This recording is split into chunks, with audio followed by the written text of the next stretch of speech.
Bismillahirrahmanirrahim. Assalamualaikum warahmatullahi wabarakatuh. Waalaikumsalam warahmatullahi wabarakatuh. Oke, sebelum memulai pelajaran pada pagi hari ini, alangkah baiknya kita berdoa terlebih dahulu.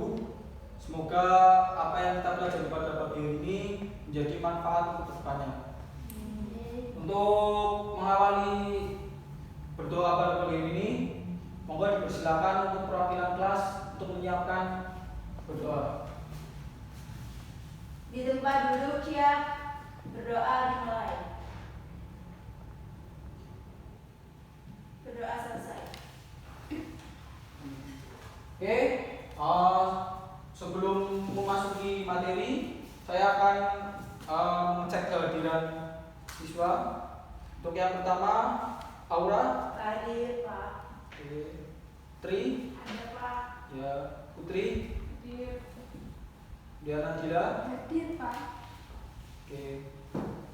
Alhamdulillah dalam pagi hari ini masuk semua ya. Iya Pak. Oke.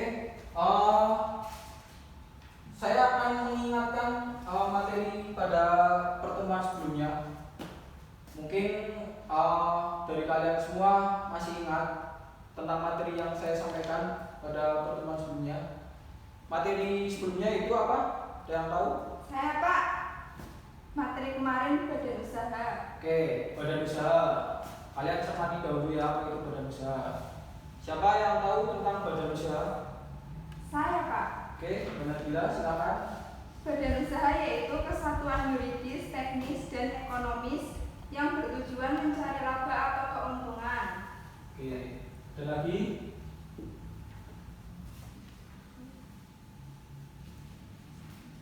Ada lagi? Ada yang tahu lagi tentang badan usaha? Ya Pak, Ya, silakan. badan usaha merupakan kesatuan dari hukum, berisi hak dan kewajiban, teknis dan prinsip ekonomis yang dibentuk untuk mendapatkan keuntungan atau laba. Oke, terima kasih telah disampaikan. Pada garis besarnya, badan usaha adalah mencari keuntungan atau mencari laba.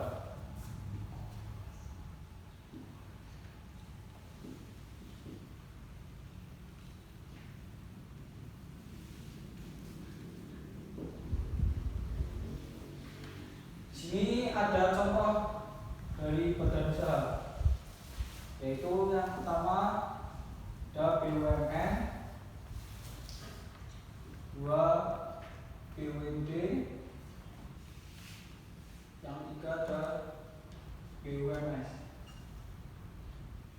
Sebelum saya menanyakan tiga hal ini, mungkin kalian sudah tahu apa itu BUMN, BUMD, BUMS. Kalian harus mengetahui bahwa badan usaha ini berdiri di negara kita dan menjadi penopang perekonomian kemajuan bangsa. Oke, lanjut. Contoh dari BUMN ada yang tahu? Saya Pak. Oke, silakan. Contohnya PT Perusahaan Gas Negara, Ya. PT PLN, PT Tambang Batubara Bukit Asam, Oke. PT Bank Indonesia, BNI, BRI, BTN, dan Bank Mandiri. Oke. Tadi ini yang sering kita jumpai ya. Ada BRI, tadi yang disebutkan benar, dan BNI, dan ada BI, dan lain sebagainya. Ini adalah contoh dari BUMN, di mana ini memiliki daya tarik yang lebih tinggi, kemudian dijadikan pemasukan oleh negara. Dan ada BUMD, yaitu badan usaha milik daerah. Ada yang tahu tentang BUMD siapa aja? Saya Pak. Oh ya, silakan. Contoh BUMD yang pertama yaitu PD Dharma Jaya, Oke. dua PDAM, Oke. dan yang ketiga PD Pasar Jaya Bergerak. Oke. Berarti yang paling populer itu adalah PDAM ya. Dimana ini adalah pemasukan daerah yang paling tertinggi, dimana masyarakat sekarang masih sering menggunakan PDAM. Ya, walaupun ada yang menggunakan sumur bor, tetapi masyarakat sekarang lebih konsumtif untuk menggunakan air dari PDAM. Oke, lanjut. ada BUMS yang lain. Contoh dari BUMS ada yang tahu? Saya Pak. Ya. Yang pertama SL Aksiata, lalu PT BCA, lalu Oke. PT Holcim Indonesia, lalu PT Unilever Indonesia, PT Indofood Sukses Makmur, PT Panasonic, dan PT Aneka Elektrindo Nusantara. Oke. Berarti yang ada disebutkan itu yang sering kita pakai ya. Dari smartphone kita yaitu ada XL Axiata, kemudian ada Telkomsel,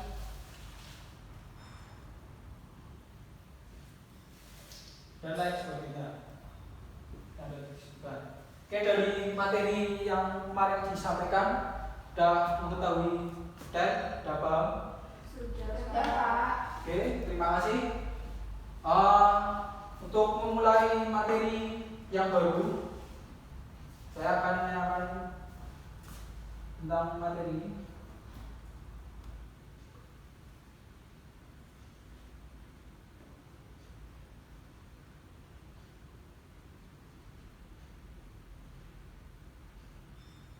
Oke, di sini ada alat bantu ini. Di sini nanti akan otomatis berubah. Jadi kalian bisa melihat ya, bisa terlihat kan? Terlihat ya. Oke, pada pagi hari ini materi baru yaitu tentang perkoperasian, di mana di sini ada beberapa indikator dan tujuan pembelajaran. Yang pertama, indikator pembelajaran pertama adalah kalian harus dapat mendeskripsikan secara perkembangan koperasi. Kemudian siswa dapat menjelaskan pengertian koperasi, kemudian dapat menjelaskan landasan dan asas koperasi, ada menginterpretasikan tujuan koperasi, kemudian kalian dapat memberi contoh ciri-ciri koperasi dan menjelaskan ciri-ciri koperasi, serta kalian dapat mengidentifikasi fungsi dan peran koperasi. Yang terakhir, kalian harus dapat memberi contoh ciri-ciri dalam koperasi. Kemudian ada tujuan pembelajaran. Yang pertama adalah mendeskripsikan secara perkembangan koperasi, dan yang kedua menjelaskan pengertian koperasi, menjelaskan landasan dan asas koperasi, dan ada menginterpretasikan tujuan koperasi, dan ada memberi contoh ciri-ciri koperasi, dan menjelaskan ciri-ciri koperasi, dan mengidentifikasi fungsi dan peran koperasi. Yang lain adalah memberi contoh jenis-jenis usaha koperasi. Oke, sebelum lanjut saya akan memberitahu kalian pada saya gunakan ini adalah pembelajaran menggunakan metode discovery learning. Untuk itu saya lanjut. Nah, yang pertama ada koperasi. Pengertian koperasi itu bermacam-macam. Yang pertama adalah dari kata sokok guru Indonesia, kemudian dapat bertahan dari dampak risiko keuangan global dan tidak terlepas dari peran koperasi. Dan istilah koperasi itu berasal dari bahasa Inggris yang berarti cooperation, yang artinya adalah usaha berencana. Di mana usaha berencana ini adalah perjanjian antara pemilik dan anggota dari koperasi tersebut. Dan dari ini ada menurut Undang-Undang Nomor 25 Tahun 2002, yaitu koperasi adalah badan usaha yang beranggotakan seorang orang atau badan hukum koperasi dengan berlandaskan kegiatannya berdasarkan prinsip koperasi sekaligus sebagai gerakan ekonomi rakyat berdasarkan atas asas kekeluargaan. Dan saya lanjut. Dan landasan dan asas koperasi. Landasan koperasi ini didasarkan oleh Pancasila dan Undang-Undang Dasar.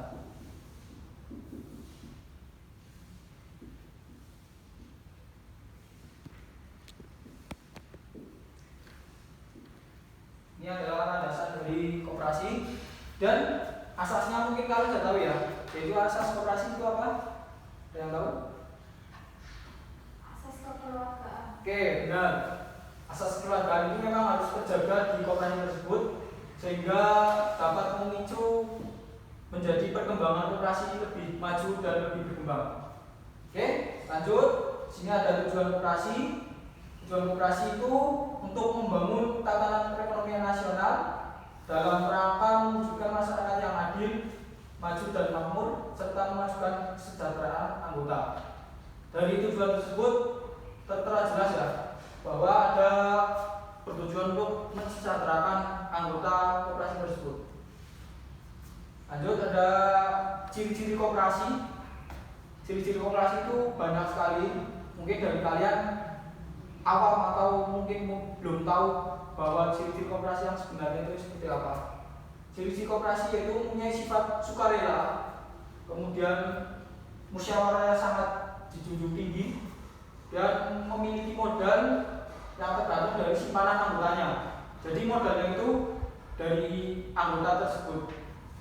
Dan di setiap kerugiannya akan ditanggung para anggota dan anggotanya tidak bersifat permanen. Berarti digarisbawahi ciri koperasi itu beranggotakan dari anggota tersebut dan tanggung jawabnya juga dari anggota tersebut. Oke, dan ada fungsi koperasi.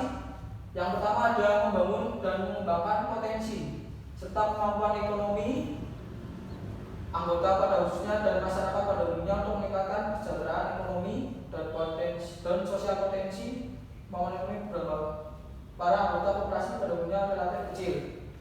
Oke, yang kedua ada secara aktif dalam upaya meningkatkan kualitas kehidupan manusia dan masyarakat selain diharapkan untuk dapat meningkatkan kesejahteraan ekonomi para anggotanya. Dan ada koperasi dan pertumbuhan ekonomi. Koperasi dan demokrasi ekonomi merupakan dua konsep penting dalam ekonomi konstitusi di Indonesia dan memiliki peran penting dalam mendorong pertumbuhan perekonomian rakyat. Dan ada jenis-jenis usaha koperasi. Sini jenis-jenis usaha koperasi ada koperasi produsen,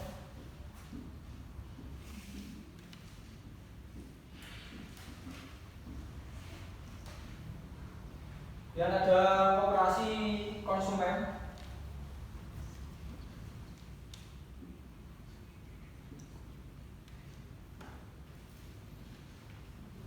dan ada koperasi simpan pinjam,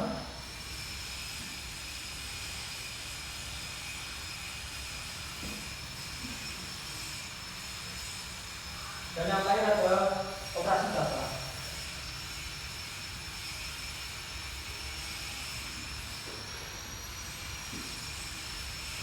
Ini dari kalian yang juga dalam koperasi simpan pinjam. Mungkin dari daerah kalian banyak memiliki koperasi simpan pinjam. Oke, lanjut. Ada beberapa faktor pendukung pembangunan ekonomi daerah melalui pengembangan koperasi. Yang pertama ada potensi masyarakat, itu jelas. Dan yang kedua adalah dari pengusaha. Dan yang ketiga lembaga penerbitan. Dan yang keempat instansi terkait. Dan yang kelima koperasi sebagai badan usaha. Oke, ini ada peranan koperasi dalam perekonomian di Indonesia. Peranan koperasi dalam ekonomi kerakyatan itu didirikan atas dasarnya ada kesamaan kebutuhan di antara para anggotanya.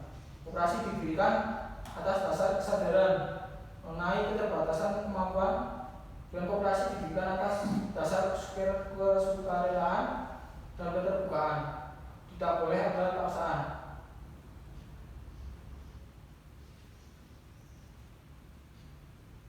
Oke, sekian yang materi koperasi ini. Saya akan lanjut untuk kegiatan selanjutnya, yaitu di sini saya akan menampilkan sebuah video.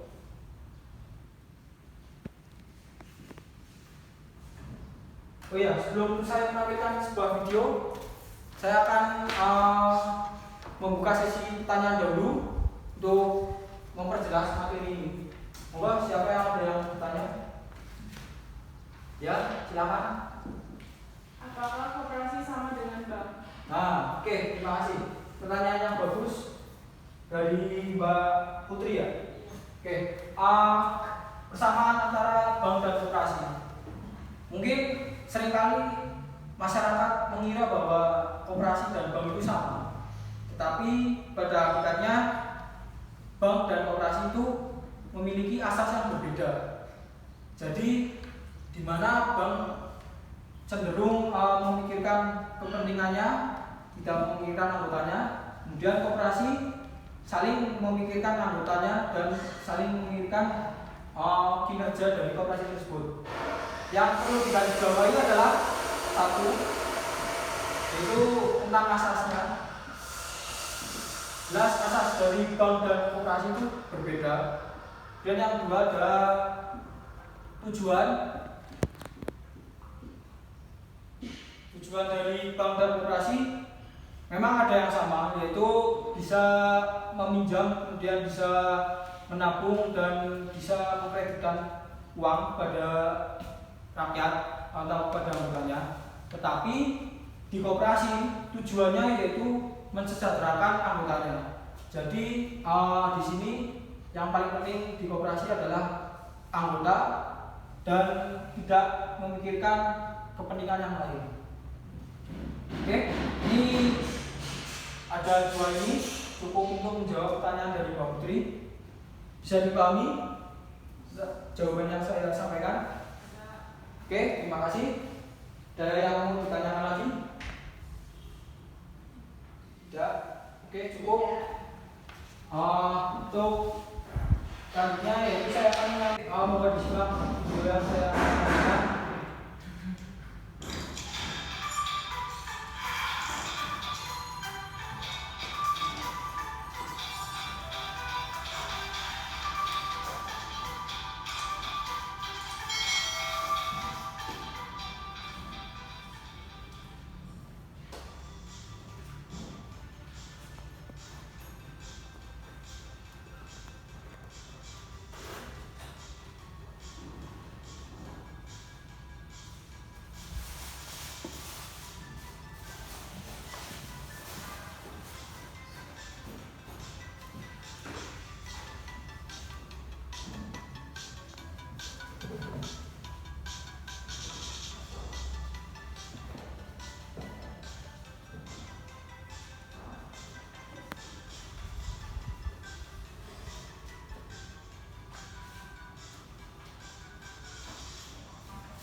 Oke, setelah kalian melihat video yang saya tayangkan, dari akar permasalahan yang kalian tidak tersebut yaitu di mana bobroknya atau lemahnya koperasi di Indonesia.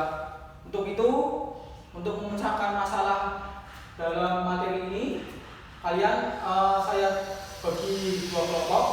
Satu kelompok 2 orang. Untuk itu silakan untuk berdiskusi terlebih dahulu untuk mencari solusi dalam memecahkan masalah tersebut. Silakan.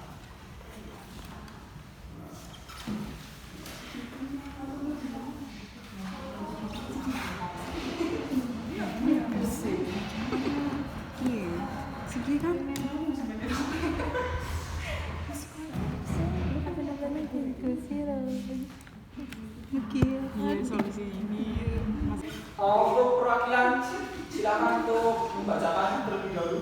Dari kelompok 1 silakan membaca terlebih dahulu solusi dari masalah tersebut.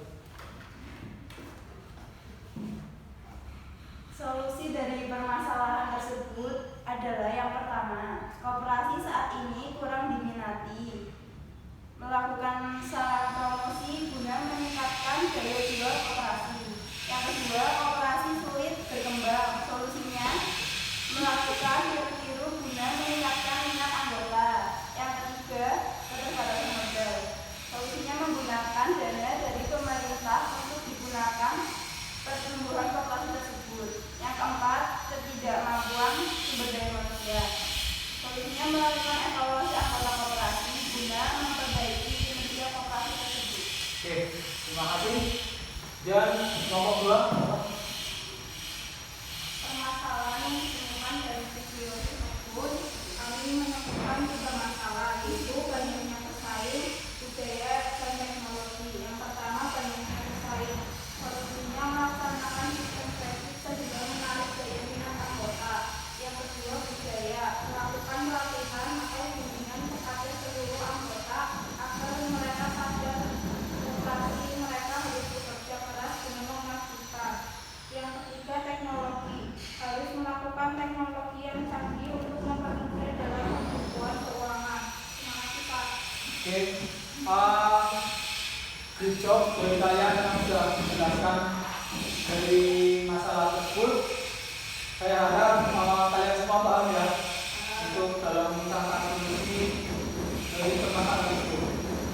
Oke, untuk sebelum saya mengakhiri kata pelajaran bagian ini, saya akan sedikit menunjukkan yaitu tentang peran koperasi di Indonesia, yang dimana peran koperasi di Indonesia saat ini mungkin banyak permasalahan dari segi apapun itu. Contoh yang tadi ada dari segi banyaknya pesaing, kemudian teknologi, kemudian budaya, dan sulitnya modal dan lain sebagainya. Maka dari itu untuk kalian semua, mungkin di daerah kalian yang ada koperasi atau daerah kita yang koperasi bilang atau koperasi beroda yang lain sebagainya, saya tugaskan untuk kalian untuk itu kalian harus yaitu survei ke koperasi